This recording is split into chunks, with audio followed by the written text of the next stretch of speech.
There are certain people who incarnate here who seem to have an agenda which looks beyond having a job, having children, and having a married life, although these events can and do occur for these souls.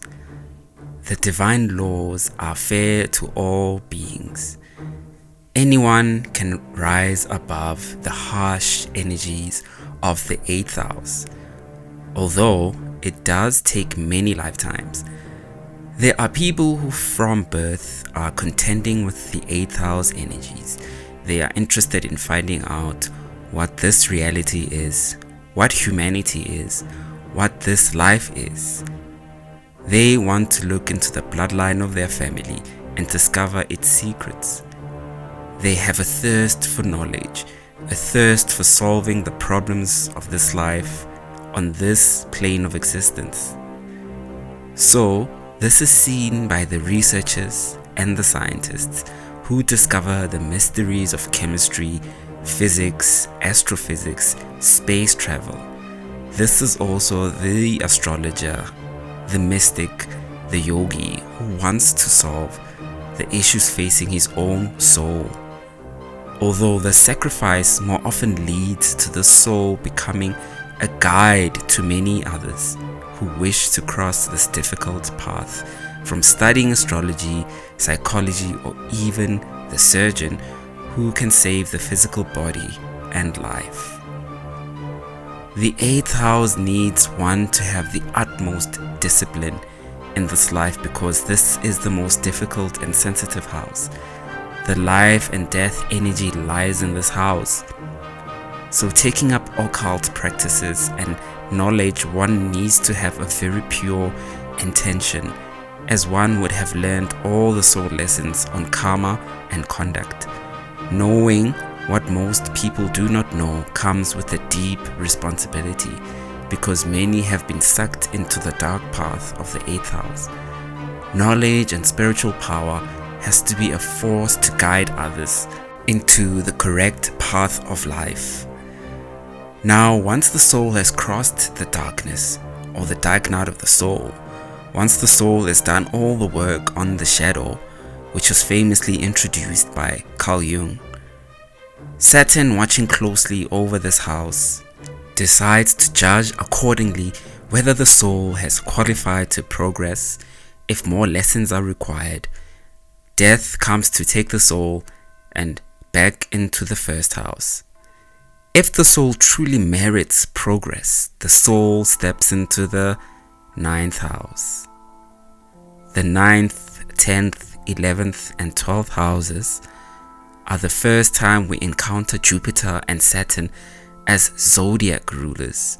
Jupiter and Saturn show a larger influence, so we can see that reaching these houses is a tough journey. Now, the 9th house.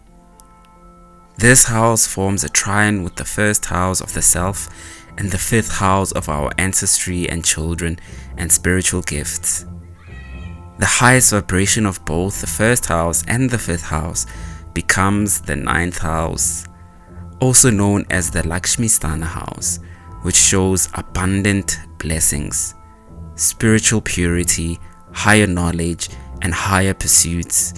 This is the natural Sagittarius area in the Kalpurush. The pure energies of Jupiter are seen and experienced here. The 9th house show all the wealth, especially the wealth of knowledge and spirit, that which naturally brings about the material prosperity also. To step into this house, one would have to be born again. The bad habits, the negative traits, ideas and thoughts have to die in the 8th house before one can step into the blessings of the 9th house. The 9th house is the first glimpse into the knowledge of other cultures. We step into international territory, not only physically traveling, but a metaphysical merging with foreign cultures. Here, a person no longer identifies with limitations, so racism, classism naturally fall away. The soul learns that these are all illusions, and that people are indeed spiritual before they are identified with their religion or skin color and gender. We see that the people who start to feel a connection with all of humanity are blessed. The 9th house will show all the blessings bestowed by Jupiter: a great family, a great neighborhood to live in, a great physical body, good education, good foreign networks. A citizen of the world is born anew in the 9th house. At the highest peak of this house, the soul can step into becoming a guru for others. The priest and professor are usually the manifestations of this energy in our world today. The PhD students are in the 9th house. These are the souls who not merely are interested in a job to feed their stomachs, but want to research further to help humanity progress in their chosen field. The divine seems to like such souls. This is why they become blessed by becoming experts and outliers in their fields. The 9th house person steps into the role of being the master of masters. The people who, through so many tests and trials and the labor and sacrifice they endured, are given the responsibility to formulate ideas and hold authority in their fields. These are the souls who introduce new knowledge, new systems. They write the treatises for their community. They bring about a new way which will benefit the field for many years to come. With this vibration, the soul can easily move on to the next house. The mighty 10th house. The 10th house is the greatest house in the horoscope, the natural house of Capricorn in the Kalpurusha. This is the first time we encounter Saturn as a zodiac lord. This shows the difficulty it takes to reach the 10th house. The 10th house is not merely the work we do. The everyday work we do and employment is seen from the 6th house. The 10th house forming a trine with both the 6th house and the 2nd house of our values eventually will lead one to the 10th house, the house of status and global influence. The 10th house is the house of career. We know that not everyone has the luxury of having a career, as it takes many years to build a career and a lot of sacrifice, especially sacrificing home and comforts, which we see from the 4th house being opposite the 10th house. Saturn gives long-term and global success. Fame is also another byproduct of this house. All the celebrities and global figures have made it into this house, especially the ones who stand the test of time that only Saturn can bestow. Another special quality of this house is that it has 4 planetary significators or karakas. The first is Saturn, who needs patience and a lot of work and discipline. The Sun is another karaka, showing the authority in the field, and the Sun is also the karaka for fame and being seen. Sun does extremely well in the 10th house, as the 10th house is the midday period, where Sun is the brightest. The people who usually enter the 10th house are people who are following their soul's purpose, which is signified by the Sun, and the purpose we discover in the 5th house. This is why the connection of the 5th house and the 10th house is one of the greatest Raj Yogas, status-giving combinations in the horoscope. We will look into these yogas as we advance much further in our learning. Another karaka of the 10th house is Mercury, showing the skills and the daily practice acquired in the 3rd and the 6th houses. Mercury also showing business skills. The 10th house people will usually enter the world of business because of the social influence one will have. Mercury also shows writing skills and speaking skills, which the soul would have developed either both or one of these to a high degree. Jupiter becomes a karaka for this house also, as one needs to be blessed and be favored by good fortune from the morality one has upheld. No matter how many times immorality is advertised in our society, Someone who is continuously doing immoral action will never rise in life. Jupiter here teaches us that morality is the only way to go. It is the only path to blessings and success, and upholding a high moral code is the most difficult task, especially in a world always promising quick fixes and rewards from no labor and effort. The 10th house lesson is the greatest lesson of all of life because it shows us very clearly by the people who have stepped into this house. The divine has made the 10th house visible to all, represented by all the successful people we see, teaching us that the path to success is a narrow one, simple yet difficult for many. That by working hard every day on our soul's purpose and following a high moral code, no matter what temptations we encounter, is the path to success. There are no quick riches or quick fixes. Even things which come quickly and easily will also leave just as quickly. The easy things which come to us is a result of many lifetimes of work. Nothing is easy in this life, although if we step into our soul's purpose, working becomes a deep gratitude, eventually becoming a joy to work and to serve. These are the powers of the 10th house. From the work and status one achieves in the 10th house, the 11th house also comes easy.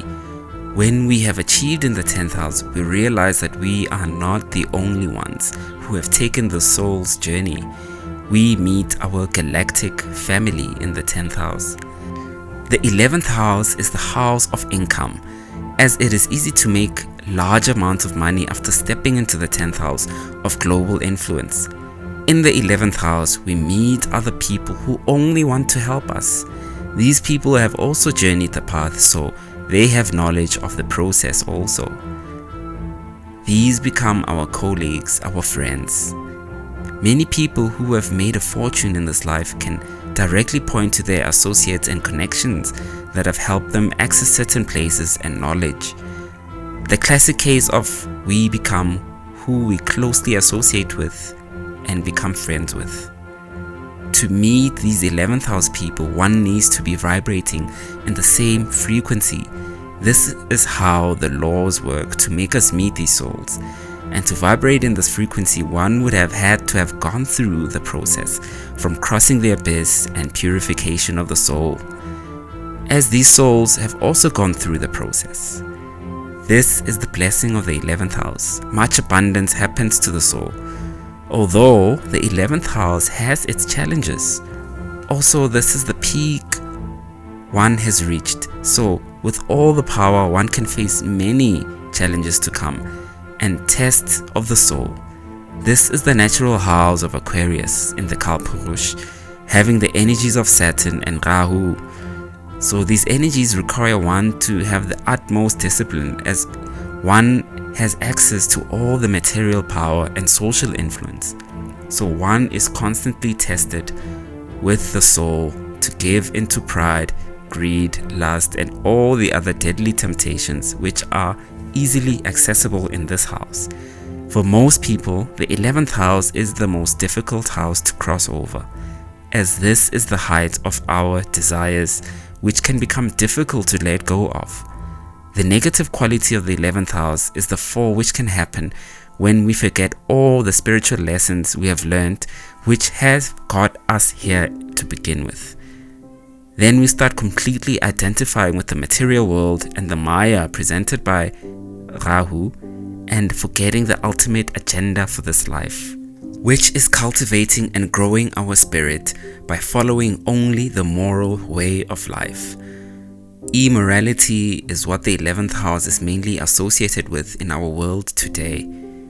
Like the famous quote by Jesus, who said it is very difficult for the rich man to enter heaven. Not that money is evil. Money used correctly is a force for great good. Money and wealth, unfortunately, is a test many fail. Having said this, the few souls who are able to let it all go, all the material and all the Maya, because one has already fulfilled all the desires in the 11th house, then one can move a step further into the 12th house. of liberation and the ultimate emancipation. This is the natural house of Pisces in the Kalpurush. The planetary influences are Jupiter and Ketu. These two energies seem to be at odds with each other. The expansiveness of Jupiter and the letting go of Ketu shows us the joy which lies in the 12th house. One is liberated from the material plane by Ketu, yet one is completely content as seen by the energies of Jupiter. The 12th house shows the ultimate guru, one who has all the power by having conquered all the desires that lie inside the self. In our world, this house represents losses and expenses. Although expense happens for the souls who are still trapped in the 11th house of materialism. For the enlightened man knows that the time to let go and move on is a natural process of life, and the joy of liberation that happens in the 12th house. Poverty and riches no longer affect such a soul, as they have transcended beyond this Maya, and the laws know how to take care of this person in this life. The death is also seen in this house as the ultimate letting go. Death here takes us into the heavenly realms. We become free from the cycle of birth and rebirth, as the soul has other desires, and the laws will liberate the soul. There have been many stories in our human history which have tried to elaborate this phenomena. Probably the resurrection story is one which highlights this best, as Jesus, who sacrifices all, is reborn to rejoin God in the heavenly realm. The Pisces sign is also associated with the Christ figure, again giving us another clue of the energies of the 12th house. Saturn is the Karaka for this house, again standing guard to judge and give us the final test. So the soul can also experience a lot of suffering and loss here if one had abused the power given in the 11th house. It is better to die in the 8th house and to come back to fulfill one's purpose than it is to die in the 12th house after being blessed with so much knowledge and status which could have been used to liberate others, but instead the soul sunk further into Maya and immorality. The houses and the zodiac are not merely our personality like the astrology seen from magazines. The zodiac represents our soul's journey, the path we take for our ultimate realization. Now we have come to the end of the house's lessons. Please subscribe to the channel, comment, like and share. I'd be most grateful.